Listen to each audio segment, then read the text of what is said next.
শীতের সন্ধ্যায় চায়ের সাথে যদি এরকম মুচমুচে বাঁধাকপির পকোড়া হয় তাহলে মন্দ হয় না। বাগান থেকে বাঁধাকপি তুলে এনে কেটে নিলাম।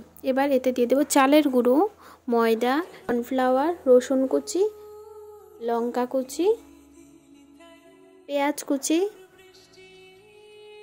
ধনেপাতা কুচি, লঙ্কা গুঁড়ো, ম্যাগি মশলা, গরম মশলা, হলুদ গুঁড়ো, পরিমাণ মতো নুন।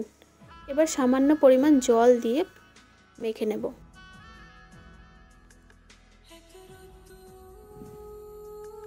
এবার কড়াইয়ে তেল দিয়ে তেলটা ভালো করে গরম হয়ে গেলে পকোড়াগুলো দিয়ে দেব। এবার গ্যাসের আঁচটা একদম লো করে পকোড়াগুলি ক্রিস্পি করে ভেজে নেব।